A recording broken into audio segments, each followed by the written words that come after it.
Study rider return চ্যানেলে সকলকে স্বাগত। আজ সপ্তম শ্রেণীর রায় মার্টিন প্রশ্নবিচিত্রা 2025 এই বইটি থেকে পেজ নাম্বার 120 গণিত বিষয়ের প্রথম পর্যায়ক্রমিক মূল্যায়নের 5 নম্বর স্কুল অর্থাৎ Belda Gangadhar academy and Bangaon high school HS এর প্রশ্নপত্রটি সমাধান করে দেব। এর আগে আমি 4 পর্যন্ত স্কুলের প্রশ্নপত্র সমাধান করে দিয়েছি। তোমরা যারা সেই ভিডিওগুলি দেখোনি তারা অবশ্যই ডেসক্রিপশন বক্সে দেওয়া লিঙ্ক থেকে ভিডিওগুলি দেখে নিও। এবং তোমাদের কাছে আমার একটাই অনুরোধ, আমাদের এই চ্যানেলটি যদি তোমাদের ভালো লেগে থাকে এবং এই চ্যানেলের ভিডিওগুলো যদি তোমাদের জন্য উপকৃত হয়ে থাকে তাহলে অবশ্যই চ্যানেলটিকে সাবস্ক্রাইব করে পাশে থাকা বেল আইকনটি প্রেস করে দিও। আর অবশ্যই কমেন্টের মাধ্যমে জানিও যে তোমাদের কী ধরনের ভিডিওর প্রয়োজন, আর এই ভিডিওটা স্কিপ না করে পুরোটা দেখার অনুরোধ রইল। একের দাগে রয়েছে নিচের প্রশ্নগুলির নির্দেশ মতো উত্তর দাও। 840 গ্রামে 30% হয়। 840 গ্রামে 30% সমান 840 গ্রাম ইন্টু 30-এর পার্সেন্ট তুললে নিচে একটা 100 আসবে। এরপর এখানের একটা শূন্যর সাথে এখানের একটা শূন্য আর এই শূন্যটার সাথে এই শূন্যটা কাটলে উপরে 84 গ্রাম ইন্টু 3 পড়ে থাকছে, তো দুটোকে গুণ করে দিলে আমরা পেয়ে যাব 252 গ্রাম। অ্যান্সার আসবে অপশান এ। 2, এক বস্তা চালের পরিমাণের 0.75 অংশের দাম 1800 টাকা হলে তার 0.1 অংশের দাম কত? এক বস্তা চালের 0.75 অংশের দাম 1800 টাকা, তাহলে অবশ্যই এক অংশের দাম 1800 বাই 0.75 টাকা হবে। আমরা ঐকিক নিয়মে করছি। আর 0.1 অংশের দাম হবে 1800 বাই 0.75 গুণিতক 0.1। এবার এর দশমিক তুললে নিচে একটা 10 আসবে আর এর দশমিক তুললে উপরে একটা 100 যাবে। তো এখানে শূন্যর সাথে শূন্য কাটলো। 75 5 দিয়ে কাটলে 5 15 75 আর 5 দুগুণে 10, আর 15 যদি 3 দিয়ে কাটা হয় 3 5-এ 15 আর এখানে হবে 3 6 18 আর দুটো শূন্য। এবার 5 দিয়ে যদি 600-কে কাটা হয় 5 12 60 আর একটা শূন্য, তার মানে 120 দুগুণে 240। তাহলে অ্যান্সার হয়ে যাবে 0.1 অংশের দাম 240 টাকা। 3-এর দাগে রয়েছে 8x আর 1-এর 2 ক্রমিক সমানুপাতে থাকলে x এর মান কত? 8x আর 1-এর 2 ক্রমিক সমানুপাতে আছে, তাই 8:x তারপর সমানুপাতের চিহ্ন দিয়ে x ইস্টু 1-এর 2। এবার এখানে যেহেতু ইস্টুর অঙ্ক, তাহলে এটাকে আমরা বাই করতে পারি 8/x, সমানুপাতটা হয়ে যাবে সমান চিহ্ন, এদিকে x বাই 1-এর 2। এবার আমরা কি করব? কোনাকুনি গুণ করব। x এর সাথে x কে গুণ করলে আমরা পাবো x এর স্কয়ার, আর 8-এর সাথে গুণ হবে 1-এর 2। এখানে 2 দিয়ে 8-কে কাটলে 2 4 দুগুণে 8, তাহলে x এর স্কয়ার সমান 4 পেলাম। এবার কোনো সংখ্যার স্কয়ার উঠলে উল্টো দিকে যে পদটা থাকে তার বর্গমূল করতে হয়, তাই 4-এর বর্গমূল হলো, এবং বর্গমূল যখনই আসে সে সাথে করে প্লাস মাইনাস চিহ্নটাকে নিয়ে আসে। তাহলে যদি আমরা 4-এর বর্গমূল করি তাহলে আমরা 2 পাবো, তাহলে x সমান হয়ে যাবে +-2। এবার যদি তুমি +2-এরও বর্গ করো তাহলেও 4 পাবে, -2-এর বর্গ করলেও 4 পাবে। ওই জন্যই কিন্তু এখানে প্লাস মাইনাস চিহ্নটা আসে। তাহলে x এর আমরা দুটো মান পাবো, একটা +2 একটা -2। পরের প্রশ্নে রয়েছে কোনো অনুপাতের পূর্বপদ ইজ লেস দ্যান উত্তরপদ হলে, অর্থাৎ পূর্বপদ ছোট উত্তরপদ বড় হলে সেক্ষেত্রে অনুপাতটি হবে লঘু অনুপাত। 5-এটা 3-এর মাথায় 0 প্লাস 2-এর মাথায় 0 গুণিতক 5-এর মাথায় 2 এর মান কত? 3-এর মাথায় 0 প্লাস 2-এর মাথায় 0 গুণিতক 5-এর মাথায় 2, কোনো সংখ্যার মাথায় 0 থাকা মানে তার মানটা হচ্ছে 1, তাহলে এর মানটাও হয়ে যাবে 1, এর মানটাও হয়ে যাবে 1, তাহলে 1 + 1 গুণিতক 5-এর স্কয়ার মানে 5 5-এ 25 সমান 2 গুণিতক 25 মানে 50। Answer option C. 6-টা 8x ভাজিতক x এর মাথায় 5 এর মান কত? 8x ভাজিতক x এর মাথায় 5, তার মানে এটাকে আমরা লিখতে পারি উপরে 8x নিচে x এর মাথায় 5 সমান, দেখো উপরে একটা x আছে নিচে 5টা x আছে, তো কেটে আমি এখানে 4টে x লিখতে পারি। তাহলে 8 ওপরে আর নিচে হয়ে যাবে x এর মাথায় 4, এটাই হচ্ছে ভাগফল। পরের প্রশ্নে রয়েছে একটি সরল রেখাংশের ওপর কোনো বিন্দুতে একটি লম্ব আঁকলে যে দুটি 90 ডিগ্রি কোণ উৎপন্ন হয় সেই কোণ দুটির সমদ্বিখণ্ডকের মধ্যবর্তী কোণের মান এটা 90 ডিগ্রি হবে। কি করে হচ্ছে দেখ, এটা একটা সরল রেখা, তাকে সমদ্বিখণ্ডিত করা হয়েছে মাঝখান থেকে। এবার একে যখন সমদ্বিখণ্ডিত করা হবে, অর্থাৎ একটা সরলরেখা তার উপরে লম্বভাবে আর একটা সরলরেখা দাঁড় করানো হয়েছে, করানোর পরে দুদিকে দুটো 90 ডিগ্রি করে কোণ তৈরি হয়েছে। এদেরকে যদি সমদ্বিখণ্ডিত করা হয় তাহলে এদিকটা হয়ে যাবে 45 ডিগ্রি, একইভাবে এদিকটাকে সমদ্বিখণ্ডিত করলে এখানটা হয়ে যাবে 45 ডিগ্রি, তাহলে পুরোটা হয়ে যাবে 45 + 45 সমান 90 ডিগ্রি। সমকোণী সমদ্বিবাহু ত্রিভুজের কোণগুলির অনুপাত কত? সমকোণী সমদ্বিবাহু ত্রিভুজের তিনটে কোণ হচ্ছে 90, 45, 45। তাহলে এদের অনুপাত হয়ে যাবে, প্রত্যেকটাকে 45-এর নামতায় কাটলে 45 দুগুণে 90, 45 একে 45, 45 একে 45, অর্থাৎ 2:1:1। 2-এর দাগে যে কোনো 4টি প্রশ্নের উত্তর দাও। 1, 5050-এর সঙ্গে কোন ক্ষুদ্রতম ধনাত্মক পূর্ণ সংখ্যা যোগ করলে যোগফল একটি পূর্ণবর্গ সংখ্যা হবে? এই অঙ্কটির জন্য 5050কে প্রথমে আমাদের বর্গমূল করতে হবে। তো বর্গমূলের নামটা এখানে লেখা আছে, দেখে নেবে তোমরা একটু। 5050কে যখন আমরা বর্গমূল করব, তো ডান দিক থেকে জোড়া সংখ্যার মাথায় দাগ দেব। দেওয়ার পরে এখানে দেখো 50-এর সব থেকে কাছে কিন্তু পূর্ণবর্গ সংখ্যা এরকম এখানের মধ্যে রয়েছে 49। তো 7 বসিয়ে এখানে 7 7 49 হয়েছে, এখান থেকে 1 বিয়োগ করলে নামবে, আর এখান থেকে 50 সংখ্যাটা একবারে নেমে যাবে। এবার কি হয়, এখানে যে 7 সংখ্যাটা আছে তাকে 2 দিয়ে গুণ করে এখানে লিখতে হয় 14। এবার এর পাশে 1 বসালে সেটাকে যদি আমরা 1 দিয়ে গুণ করি তাহলে আমরা পাচ্ছি 141। আর যদি 14-র পাশে 2 বসিয়ে 2 দিয়ে গুণ করি আমরা পাচ্ছি 284। 284 তো বেশি হয়ে যাচ্ছে কারণ এখানে 150 আছে, তাই আমরা 1 দিয়ে নেব। 1 এখানেও লিখতে হবে, এখানেও লিখতে হবে, এবং এখানে চলে আসবে 141 সমান 9 ভাগ বিয়োগ করলে। এবার তোমাকে বলেছে যে 5050-এর সাথে কত যোগ করলে সংখ্যাটা পূর্ণবর্গ হবে, অর্থাৎ এর পরের পূর্ণবর্গ সংখ্যাটা নিতে বলেছে। এর পরে যে প্রথমে পূর্ণবর্গ সংখ্যাটা আসবে সেটা নিতে হবে। কিন্তু আমাদের 9 ভাগশেষ আসছে, এটার মাধ্যমে এখানে এটাই বোঝাতে চাইছে যে যদি এটা থেকে তুমি 9 বিয়োগ করো তাহলে যে সংখ্যাটা পাবে সেটা পূর্ণবর্গ সংখ্যা। কিন্তু তাহলে তো সেটা এখান থেকে বিয়োগ হয়ে যাচ্ছে, আমাদেরকে বলেছে কত যোগ করতে হবে। অর্থাৎ এই 9টাকে আমাদের এমন সংখ্যা দিয়ে যোগ করতে হবে যাতে করে এর পরের সংখ্যাটা পূর্ণবর্গ যে সংখ্যাটা সেটা আমরা পেতে পারি। অর্থাৎ 71 সংখ্যাটা নিলে আমাদের চলবে না, কারণ 71 সংখ্যাটা সেই সংখ্যারই বর্গ যেটা হচ্ছে 5050 থেকে 9 কম। তাহলে আমাদের 71-এর পরের সংখ্যা অর্থাৎ 72 সংখ্যাটাকে নিতে হবে। 71 + 1 তার স্কোয়ার সমান 72 স্কোয়ার সমান 5184। এই সংখ্যাটা হচ্ছে 5050-এর পরবর্তী মানে কাছের পূর্ণবর্গ সংখ্যা। তাহলে 5184 করতে গেলে আমাদের কাছে আছে 5050, তাহলে আমাদেরকে আরও 134 জোগাড় করতে হবে। তাহলে যদি 134 তুমি যোগ করতে পারো তাহলে কিন্তু সেই সংখ্যাটা পূর্ণবর্গ হবে, তাই 134 যোগ করতে হবে। 3টি ছাতা বা একটি চেয়ারের দাম 600 টাকা, 4টি ছাতা ও 2টি চেয়ারের একত্রে দাম কত? গণিতের ভাষায় সমস্যা। এখানে ছাতার সংখ্যা প্রথমে দেওয়া রয়েছে 3টে, দাম 600 টাকা। তাহলে 2টি ছাতার দাম কত এটা আমরা প্রথমে বের করব। x ধরে নেওয়া হয়েছে। ছাতার সংখ্যা কমলে দাম কমবে, ছাতার সংখ্যা বাড়লে দাম বাড়বে, কারণ এখানে ছাতার সংখ্যার সাথে দামের হচ্ছে সরল সম্পর্ক। তাহলে সরল সমানুপাতটি হলো 3:2, তারপর সমানুপাতের চিহ্ন দিয়ে 600:x, সেটাই এখানে লেখা হয়েছে।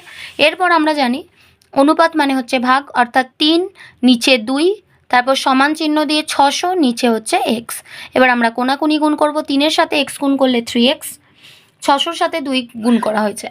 এবার x এর মান বার করছি, 3টা বাঁদিকে গুণে আছে, ডান দিকে এলে ভাগ হয়ে যাবে। তাহলে 600 গুণিতক 2/3, 3 দিয়ে যদি 600কে কাটাকুটি করা হয় 200-এর 600, তাহলে এখানে x এর মান আমরা পেয়ে যাচ্ছি 200 দুগুণে 400।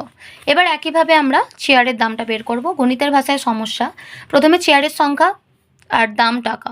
চেয়ারের সংখ্যা প্রথমে একটা বলে দিয়েছিল যার দাম হচ্ছে 600 টাকা, তাহলে আমাদের দরকার 2টো চেয়ারের দাম, যেটাকে আমরা y ধরে নিয়েছি। যেহেতু আগেরটা x ধরেছিলাম তাই এটা y ধরে নেওয়া হচ্ছে। এখানেও সেম একই জিনিস হবে, চেয়ারের সংখ্যা বাড়লে দাম বাড়বে, কারণ চেয়ারের সংখ্যার সাথে তো দামের সরল সম্পর্ক। তাহলে সরল সমানুপাতটা হবে 1:2, তারপর সমানুপাতের চিহ্ন দিয়ে 600:y। এবার এখানে হবে 1/2 সমান 600/y। কোনাকুনি গুণ করলে 1-এর সাথে y গুণ হবে, 600-র সাথে 2 গুণ হবে। তাহলে y1কে y সমান 600-কে 2 দিয়ে গুণ করলে 1200। এবার বার করতে দিয়েছে 2টি ছাতা ও 2টি চেয়ারের মোট দাম, সেটা হবে 1200 প্লাস আগে যে 400টা বেরিয়েছে দুটোকে যোগ করে দিলে 1600 টাকা। 25 জন কৃষক 12 দিনে 15 বিঘা জমি চাষ করেন, তাহলে 30 জন কৃষক 16 দিনে কত বিঘা জমি চাষ করবে? গণিতের ভাষায় সমস্যা। এখানে জন সংখ্যা দেওয়া রয়েছে, দিন সংখ্যা দেওয়া রয়েছে, আর জমির পরিমাণ বিঘা দেওয়া রয়েছে। 25 জনে 12 দিনে 15 বিঘা জমি চাষ করে, তাহলে 30 জনে 16 দিনে কত বিঘা জমি চাষ করবে, এটাই আমাদের বের করতে হবে। তো প্রথমে এখানে যেহেতু 3টে রাশিমালা দেওয়া রয়েছে, তো প্রথমে আমরা এটাকে স্থির করে ধরবো, অর্থাৎ দিন সংখ্যাকে আমরা স্থির করে দিলাম। তাহলে জন সংখ্যা যত বাড়ানো হবে জমির পরিমাণ তত বাড়বে, কারণ যত বেশি লোক তত বেশি জমি চাষ হবে। তাহলে আমরা বলতে পারি দিন সংখ্যা স্থির থাকলে জনসংখ্যার সাথে জমির পরিমাণের সরল সম্পর্ক। একইভাবে এবার যদি আমরা জনসংখ্যাটাকে স্থির রেখে দিই তাহলে দিন সংখ্যার সাথে জমির পরিমাণেরও সরল সম্পর্ক হবে, কারণ যত দিন বাড়বে তত বেশি পরিমাণ জমি চাষ করা যাবে, তাহলে দুটোই সরল সম্পর্ক। এবার নির্ণেয় জমির পরিমাণ আমরা বের করব তখন এই যে সংখ্যাটা জিজ্ঞাসা চিহ্নের ওপরে আছে সেটাকে আমরা আগে লিখব, গুণিতক দেব। সরল সম্পর্ক থাকলে উল্টে যায়, প্রথমটাও সরল সম্পর্কে ছিল তাহলে এটাও উল্টে যাবে 30/25, এটাও সরল সম্পর্ক তাহলে এটাও উল্টে গিয়ে 16/12। তাহলে এবার আমরা কাটাকাটি করে নিই, 5 3 15, 5 5 25, 5 6 30, 6 2 12, 2 8 16। তাহলে অ্যান্সার চলে আসবে 3 8 24, অর্থাৎ 24 বিঘা জমি চাষ করবে। পরের অঙ্কে রয়েছে 240 মিলি ডেটল জলে, জল ও ডেটলের আয়তনের অনুপাত আছে 1:3, এর সঙ্গে যদি আরও 60 মিলি জল মেশানো হয় তাহলে জল ও ডেটলের আয়তনের অনুপাত কত হবে? মোট ডেটল জল 240 মিলি, জল ও ডেটলের আয়তনের অনুপাত 1:3, জলের আনুপাতিক ভাগহার অর্থাৎ প্রথমটা যেহেতু জল তাহলে 1 ওপরে থাকবে নিচে 1 + 3 = 1/4, ডেটলের আনুপাতিক ভাগহার অর্থাৎ 3টা ওপরে থাকবে নিচে 1 + 3 = হচ্ছে 3/4। তাহলে মোট জল 240 মিলিলিটারের মধ্যে জল আছে 1/4 অংশ, তার মানে 240 মিলি ইন্টু 1/4, 4 দিয়ে 240কে কাটলে 4 6 24 আর 0 মানে 60 মিলিলিটার। আর মোট ডেটল হবে 240 মিলিলিটারের 3/4 অংশ অর্থাৎ 240 মিলি ইন্টু 3/4, একইভাবে 4 দিয়ে কাটলে 60 পাবো, তার মানে 3 6 18 180 মিলিলিটার। এবার বলা হচ্ছে আরও 60 মিলি জল মেশানো হলো, তাহলে মোট জল হবে আগে ছিল 60 আরও 60 দেওয়া হচ্ছে তার মানে 120 মিলিলিটার। এখন জল ডেটলের অনুপাত হবে, জল এখন হয়ে গেছে 120, তাই প্রথমে 120 লেখা হচ্ছে আর ডেটলটা 180 আছে, 120/180 করা হলো, 0 0 কাটা হয়েছে, 6-এর নামটা কাটলে 6 2 12, 6 3 18, তার মানে 2 3, সুতরাং অনুপাতটা হয়ে যাবে 2:3।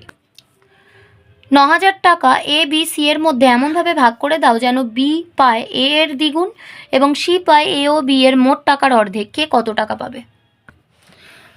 ধরি প্রথম বন্ধু পায় 1 টাকা, দ্বিতীয় বন্ধু পায় 2 টাকা, তৃতীয় বন্ধু পায় দুজনের টাকার অর্ধেক অর্থাৎ 3/2 টাকা। 3 বন্ধুর টাকার অনুপাত 1:2:3/2। এবার এর নিচে 2টা আছে, এই 2টা আমাদেরকে প্রথমে উড়িয়ে দিতে হবে, তার জন্য প্রত্যেকটা পদকে আমরা 2 দিয়ে গুণ করে দেবো। 1কে 2 দিয়ে গুণ করা হয়েছে, 2কে 2 দিয়ে, 3/2কে 2 দিয়ে গুণ করা হয়েছে, এখানে 2 2 কেটে গেল, তাহলে এখানে হবে 2:2 4:3। তাহলে মোট টাকার পরিমাণ দেওয়া রয়েছে 9,000 টাকা। তাহলে প্রথম বন্ধু কত পাবে? 9,000 গুণিতক ওপরে থাকবে 2, কারণ প্রথম বন্ধু 2 ভাগ টাকা পাচ্ছে, 2 বাই নিচে হবে 2 + 4 + 3 এত টাকা, তার মানে 9,000 গুণিতক 2 9 টাকা, 9 দিয়ে 9,000কে কাটলে 1000 হয় অর্থাৎ 2,000 টাকা প্রথম বন্ধু পাবে। এবার দ্বিতীয় বন্ধু পাবেন এই 9,000 টাকার মধ্যে 4 ভাগ পাবে দ্বিতীয় বন্ধু, তার মানে উপরে 4 থাকবে নিচে থাকবে 2 + 4 + 3 সমান হচ্ছে 9,000 গুণিতক 4-এর 9 টাকা সমান হচ্ছে 4 গুণিতক 1,000, কাটাকাটি করলে 4,000 টাকা। এরপর তৃতীয় বন্ধু পাবে অনুপাতের 2 4 আর 3 ছিল, তাহলে এই 3 ভাগটা তৃতীয় বন্ধু পাবে, 3টা ওপরে গেল নিচে 2 + 4 + 3 সমান 9,000 গুণিতক 3-এর 9 টাকা, 9 দিয়ে 9,000কে কাটলে 1,000, 3 1,000-এ 3,000 টাকা, এটা হচ্ছে তৃতীয় বন্ধু পাবে। এরপরে 6-এর দাগে দুটি বাড়ির দামের অনুপাত 4:3 এবং দ্বিতীয় বাড়ির দাম যদি 4,20,000 টাকা হয়, যদি প্রথম বাড়িটার দাম 70,000 টাকা বেশি হয় তাহলে তাদের দামের অনুপাত কত? দুটি বাড়ির দামের অনুপাত 4:3 দেওয়া রয়েছে, দ্বিতীয় বাড়ির দাম 4,20,000 টাকা, প্রথম বাড়ির দাম বাই দ্বিতীয় বাড়ির দাম যদি করা হয় তাহলে এটা হয়ে যাবে 4:3 ছিল, তার মানে 4/3। এবার দেখো এই দ্বিতীয় বাড়িটার দাম বলে দিয়েছে 4,20,000 টাকা, তাহলে এই 3-এর যে মানটা এটাই তো 4,20,000 হচ্ছে, তো কিভাবে মানটা আসছে না, 4,20,000কে যদি আমরা 3 দিয়ে গুণ করি ভাগ করি তাহলে আমরা পাবো হচ্ছে 14,000, কারণ হচ্ছে 3 × 14 = 42 হয়, 3 × 14 = 42, তাহলে 14 তার পিছনে 4টে শূন্য এখানে আমরা পাচ্ছি, অর্থাৎ 3কে 1,40,000 টাকা দিয়ে গুণ করলে আমরা 4,20,000 পাবো। তাহলে উপরে যে পদটা রয়েছে তাকেও তো আমাদের 1,40,000 দিয়ে গুণ করতে হবে, কারণ একই পদ দিয়ে ওপর নিচে গুণ করতে হবে, তাহলে উপরে হয়ে যাবে 4 × 4 = 56 মানে 5,60,000 টাকা, অর্থাৎ প্রথম বাড়িটার দাম হয়ে যাবে 5,60,000 টাকা। এবার বলেছে এই দামটা যদি 70,000 টাকা বেশি হতো তাহলে প্রথম বাড়িটার দাম হয়ে যেত 5,60,000 + 70,000 সমান 6,30,000 টাকা, দ্বিতীয় বাড়িটার দাম তো 4,20,000ই আছে তো সেটাই লেখা হয়েছে, তাহলে 6,30,000 টাকা = 4,20,000 টাকা, এদের অনুপাত যদি করা হয় তাহলে 4টে শূন্য কেটে গেল, 7 দিয়ে কাটলে 6 7 = 42, 7 9 = 63, এবার যদি 3 দিয়ে কাটা হয় 3 2 × 6 3 3 × 9, তার মানে 3/2, তাহলে অনুপাত হয়ে যাবে 3:2। এরপরে 3-এর দাগে রয়েছে যে কোনো 4টি প্রশ্নের উত্তর দাও, এক মান নির্ণয় করো। 2 to the power 3 into 3 to the power 9, নিচে 3 to the power 6 into 6 to the power 3। এদের মধ্যে 2, 3, 3, 6-এর মধ্যে 6টাকে ভাঙা যায়। তো সেই 6টাকে ভাঙা হয়েছে 3 গুণিতক 2 করে। বাকিগুলো যেমন আছে তেমন লেখার পর 6-এর জায়গায় 3 গুণিতক 2, বাইরে যেরকম 3 আছে 3টা থাকলো, সমান 2-এর মাথায় 3 গুণিতক 3-এর মাথায় 9, নিচে হচ্ছে 3-এর মাথায় 6 গুণিতক 3-এর মাথায় 3 গুণিতক 2-এর মাথায় 3। এবার ওপরে মোট 2 কতগুলো আছে? 3টে। 3 কতগুলো আছে? 9টা। আর নিচে 3 দেখো 6টা আর 3টে 9টা, আর 2ও নিচে আছে 3টে। এবার এটার সাথে এটা কেটে যাবে, এটার সাথে এটা কেটে গিয়ে শুধু 1 পড়ে থাকবে, তাহলে উত্তর হয়ে যাবে 1। 2-এরটা রয়েছে সূচকের সাহায্যে মান নির্ণয় করো। 25-এর স্কোয়ার গুণিতক 25-এর মাথায় 5, নিচে 5-এর মাথায় 10 সমান 25 মানে হচ্ছে 5-এর স্কোয়ার, আর বাইরে একটা 2 আছে গুণিতক এখানেও,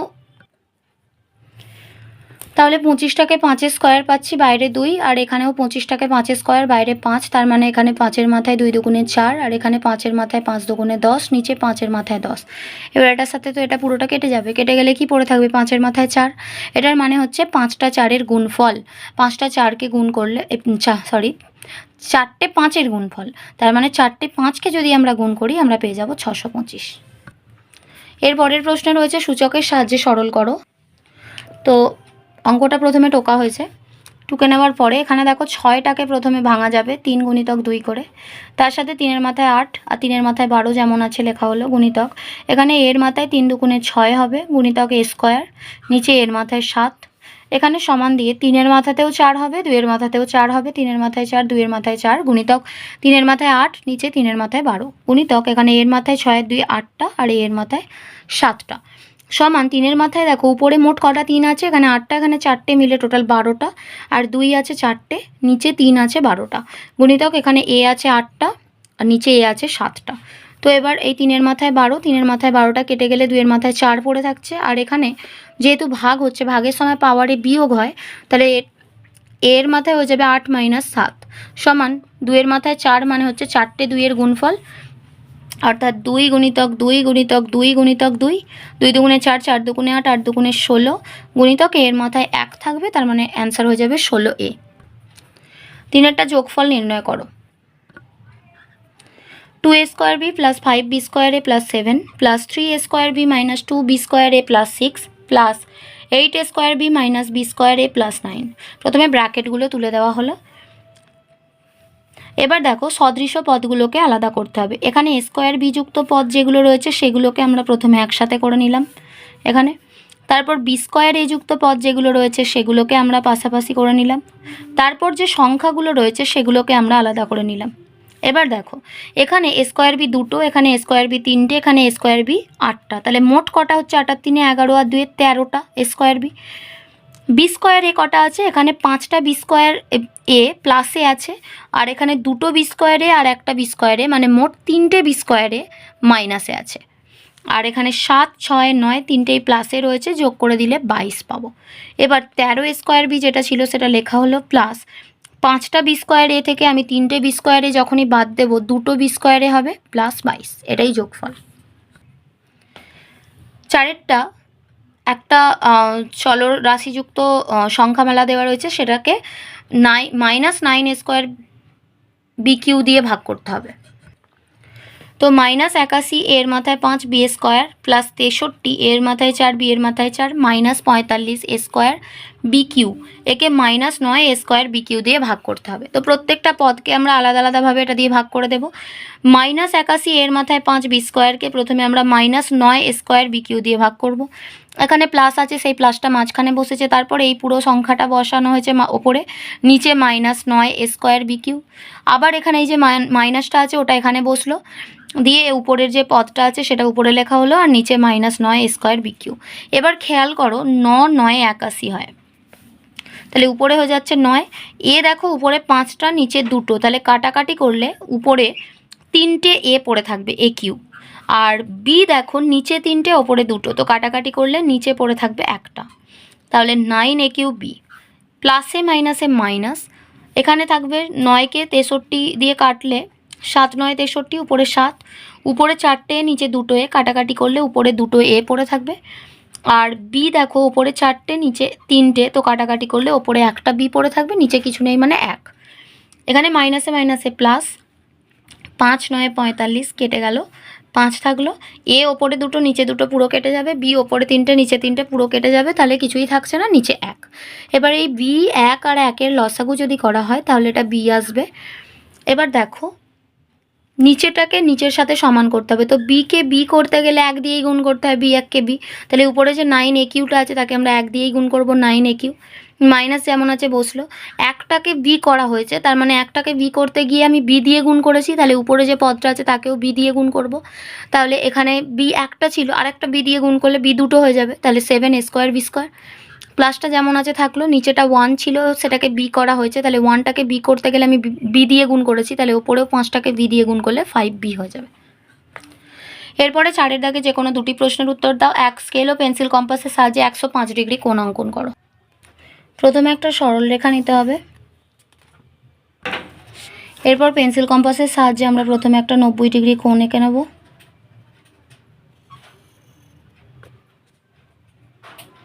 60 120 আর মাঝখানে টানলে এটা 90 ডিগ্রি হবে। এঁকে নেবার পরে 90 ডিগ্রিটা আমরা জুড়ে দেব। জুড়ে দেওয়ার পরে এই যে 90 ডিগ্রি আর 120 ডিগ্রি এদের মাঝখানের কোণটাই হয়ে যাবে 105 ডিগ্রি। তো এখানে আঁকার পরে এখানে বসিয়ে অর্ধেকের বেশি নিয়ে এদিকে কাটতে হবে, একইভাবে এখানে বসাবে, বসিয়ে এদিকে কাটবে।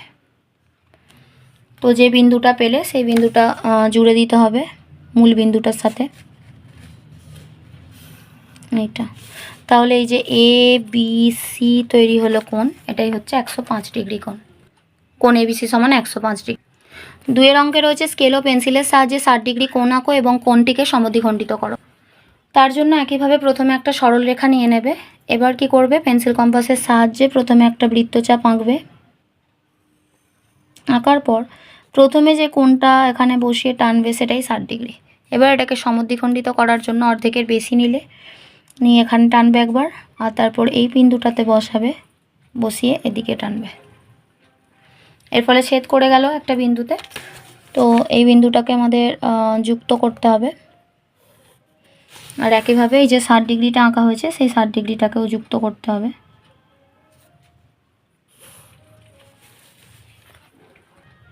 নিজেদের ইচ্ছা মতো নাম দিয়ে দেবে। আমি এখানে A B C R D নাম দিয়েছি। তো এখানে কোণ এ বি সি যেটা সেটা হয়ে যাচ্ছে 60 ডিগ্রি, এবং 60 ডিগ্রিকে যখন আমরা দুভাগে ভাগ করছি সেটা হয়ে যাবে 30 ডিগ্রি, অর্থাৎ এ বি ডি সমান কোণ ডি বি সি, এই দুটো কোণই হয়ে যাচ্ছে 30 ডিগ্রি করে। স্কেল ও পেন্সিল কম্পাসের সাহায্যে 75 ডিগ্রি কোণ আঁকো। প্রথমে একটা সরল রেখা নেবে, একইভাবে 90 ডিগ্রি আঁকতে হবে এখানেও। তো এখানে প্রথমে পেন্সিল কম্পাসটা বসিয়ে একটা বৃত্তচাপ নিয়ে প্রথমে 60 ডিগ্রি আঁকবে। এখানে বসিয়ে একবার কাটবে, আবার বসাবে, বসিয়ে আরেকবার কাটবে, উপরে কাটবে, এটা 90 ডিগ্রি চলে আসবে। 90 ডিগ্রিটাকে জুড়তে হবে। জুড়ে দেওয়ার পর 90 আর 60কে সমদ্বিখণ্ডিত করলে মনে রাখবে আমরা 75 ডিগ্রি পেয়ে যাব। তো এই যে তোমাদের এখানে 90 ডিগ্রি কোণটা তৈরি হয়েছে, এইখান 90 ডিগ্রি আর এই যে 60 ডিগ্রি এদেরকে সমদ্বিখণ্ডিত করলে, অর্থাৎ মাঝখানের বিন্দুটা যদি তোমরা নিয়ে নাও, এই যে মাঝখানের বিন্দুটা, তাহলে সেটাই হয়ে যাবে 75 ডিগ্রি। তাহলে এখানে আমরা এই দুটোকে জুড়ে দেব, দিলেই আমরা পেয়ে যাব 75 ডিগ্রি কোণ। তাহলে এখানে নাম দিতে হবে, সাপোজ আমি এম এন ও নাম দিয়েছি, তাহলে অ্যাঙ্গেল এম এন ও সমান 75 ডিগ্রি। 4-এর অঙ্কটাতে রয়েছে স্কেল ও পেন্সিল কম্পাসের সাহায্যে 22.5 ডিগ্রি কোণ আঁকো। প্রথমে যে কোনো মাপের একটা সরল রেখা নাও, নিয়ে আবারও তোমাদের একই কাজ, 90 ডিগ্রি আঁকা। তো 90 ডিগ্রিটা প্রথমে আঁকবে।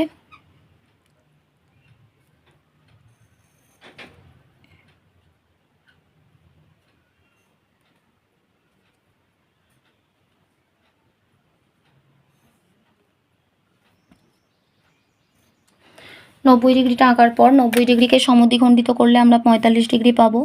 আবার 45 ডিগ্রিটাকে সমদ্বিখণ্ডিত করলে আমরা কিন্তু 22.5 ডিগ্রিটা পাবো।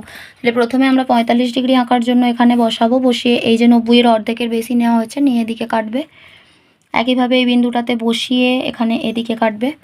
কাটার পর যে দুটো বিন্দু পেলে সেই দুটো বিন্দুকে জুড়ে দাও, অর্থাৎ প্রথমে যে বিন্দুটা পেয়েছিলে সেটার সাথে এই যে নতুন বিন্দুটা পেলে এই দুটো বিন্দুকে জুড়ে দিলে এটা হয়ে যাবে 45 ডিগ্রি কোণ। এরপরে এই 45 ডিগ্রিটাকে আবার সমদ্বিখণ্ডিত করতে হবে, এখানে বসিয়ে অর্ধেকের বেশি নিয়ে এখান থেকে এদিকে কাটতে হবে। আবার এই যে 45 ডিগ্রির বিন্দুটা পেলে সেখান থেকে এদিকে কাটতে হবে। কাটার পর যে বিন্দুটা পেলে সেই বিন্দুটার সাথে মূল বিন্দুটাকে জুড়ে দিলেই পেয়ে যাবে 22.5 ডিগ্রি কোণ। তাহলে এখানে কোণ পি কিউ আর এটা হয়ে যাচ্ছে, অর্থাৎ পি কিউ আর এটা হয়ে যাচ্ছে 45 ডিগ্রি, আর কোণ পি কিউ এস সমান কোণ এস কিউ আর অর্থাৎ পি কিউ এস এবং এস কিউ আর এই দুটো হয়ে যাচ্ছে 22.1 ডিগ্রি। আজ এই পর্যন্ত। ভিডিওটি ভালো লাগলে অবশ্যই একটা লাইক দিও, আর পড়াশোনা সংক্রান্ত এরকম আরও ভিডিও পেতে আমাদের চ্যানেলটি সাবস্ক্রাইব করে পাশে থাকা বেল আইকনটি প্রেস করো আর বন্ধুদের সাথে শেয়ার করো। ভালো থেকো, তাড়াতাড়ি ফিরে আসবো নেক্সট ভিডিওতে। Thanks for watching.